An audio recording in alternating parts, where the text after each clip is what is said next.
Assalamualaikum warahmatullahi wabarakatuh. Baik, di sini saya akan mempresentasikan mengenai analisis situasi mengenai COVID-19 yang berkaitan dengan kesehatan ibu dan anak oleh saya sendiri, Vera Novitasari tingkat 2A Poltekkes Kemenkes Bandung, Prodi Kebidanan Bogor.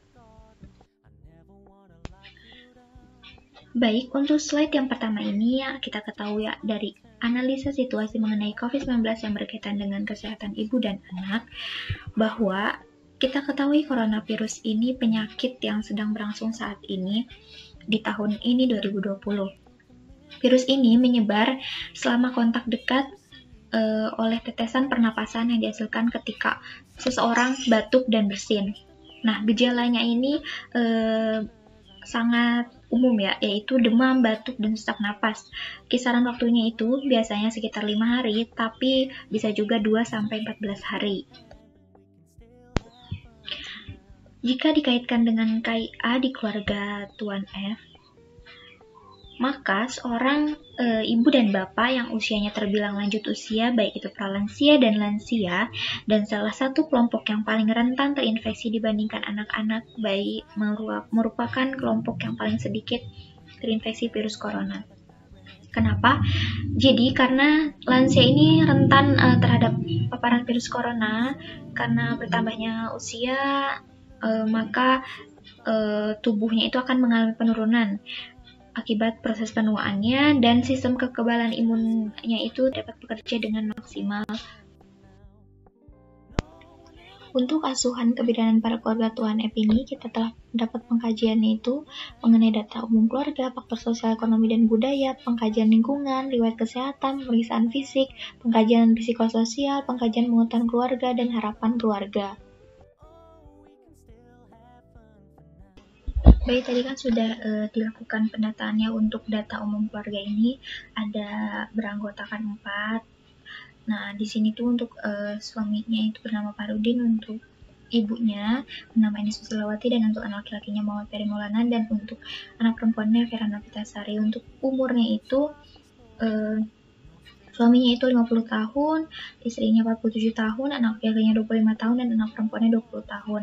Nah, di sini juga untuk suami itu sukunya suku Sunda, untuk istrinya sukunya Jawa, anak laki-laki dan perempuannya itu sukunya Sunda juga. Untuk agamanya Islam, pendidikannya untuk suami itu SMA, pendidikan terakhir untuk istrinya itu SMP, dan pendidikan anak laki-lakinya S1, dan anak perempuannya D3.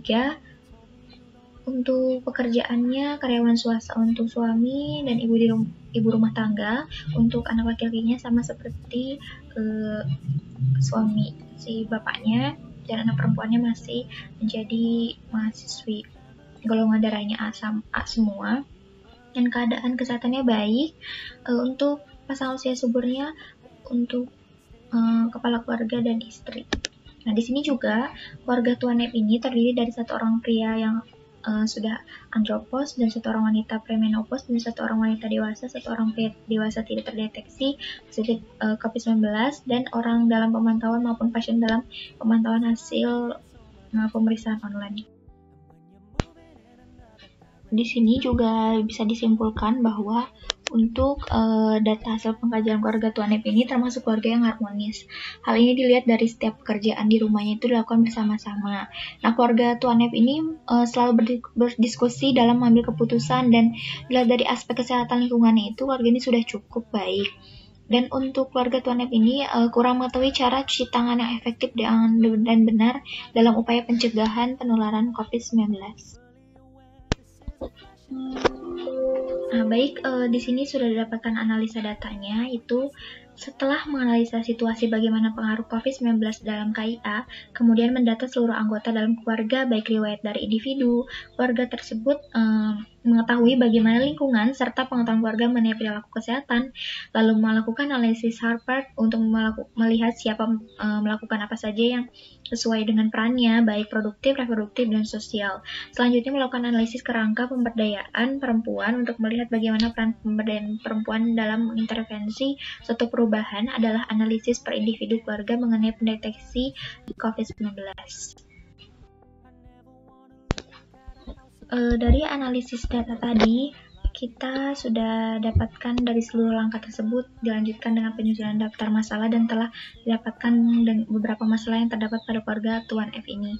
Yang pertama ada Tuan F dan anak laki-lakinya masih bekerja dengan pengurangan jadwal bekerja, dan Nyonya E yang harus membatik walau di rumah, dan Nyonya E ini harus ke pasar membeli bahan kebutuhan pokok. Keluarga Tuan F belum memahami mengenai tata cara mencuci tangan yang baik dan benar, dan belum konsisten keluarga Tuan F untuk menerapkan kegiatan PHBS setiap hari.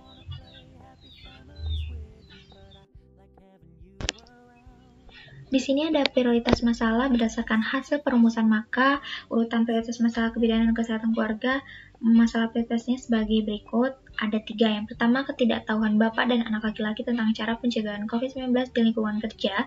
Yang kedua, ketidaktahuan ibu tentang cara berjualan online di media sosial. Dan yang ketiga, ketidaktahuan keluarga Tuan F tentang cara mencuci tangan yang baik dan benar.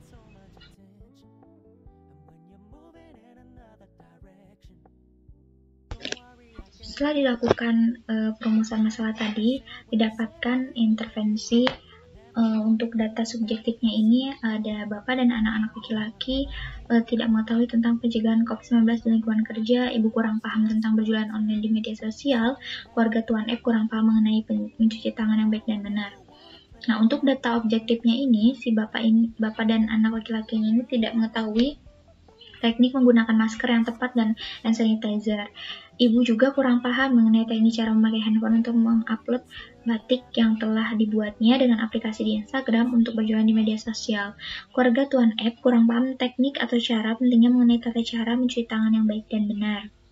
Nah, untuk kriterianya ini, keluarga Tuan F dapat menjelaskan kembali penjelasan yang diberikan sehubungan dengan pencegahan COVID-19, penerapan social distancing, dan melakukan teknik cara mencuci tangan yang baik dan benar.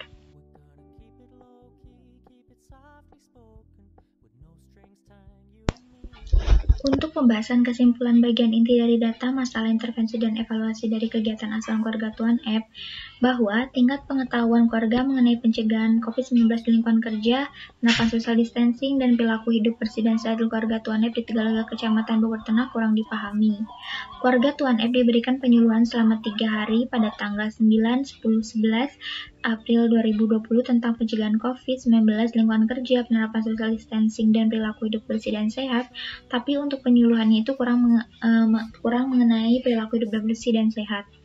Nah, setelah diberi penyuluhan tentang perilaku hidup bersih dan sehat mengenai cuci tangan pakai sabun, keluarga Tuan F dapat mengerti dan memahami mengenai cuci tangan pakai sabun. Nah, jadi alasannya kenapa kebersihan tangan menjadi sangat penting bagi kesehatan, salah satu usaha yang bisa Anda lakukan untuk menjaga kebersihannya adalah mencuci tangan, karena dari sumber WHO telah menyediakan 6 langkah ideal dalamnya, yaitu dimulai dengan gosok telapak tangan, bagian belakang tangan, selasa jari, bagian bawah kuku, bagian jempol, dan telapak jari. Baik, dari hasil laporan tadi sudah kita simpulkan bahwa hasil pengkajian keluarga Tuan F, virus ini rentan menjangkit orang yang berisiko tinggi seperti lansia dan orang yang memiliki riwayat penyakit lainnya. Dikarenakan dalam keluarga ada yang berisiko, yaitu tahap lansia, cenderung daya tahan tubuhnya itu menurun sehingga berbahaya jika tidak dicegah dengan baik. Maka dari itu, keluarga Tuan F tidak memiliki masalah yang tidak dapat diatasi, sehingga termasuk keluarga sejahtera dengan diagnosa prioritas masalah itu seperti cara pencegahan COVID-19 di lingkungan kerja, penerapan social distancing, dan penerapan perilaku hidup bersih dan sehat pada keluarga Tuan F. Maka, intervensi yang saya berikan adalah penyuluhan mengenai cara pencegahan COVID-19 di lingkungan kerja, penerapan social distancing, dan penerapan perilaku hidup bersih dan sehat pada keluarga Tuan F. Penyuluhan ini diberikan kepada Nyonya S sebagai ibu, anak F sebagai anak laki-laki. Setelah dilakukan penyuluhan, mendapatkan evaluasi terhadap tindakan yang telah dilaksanakan, dan keluarga Tuan F bisa memahami dan menerapkan setiap saat.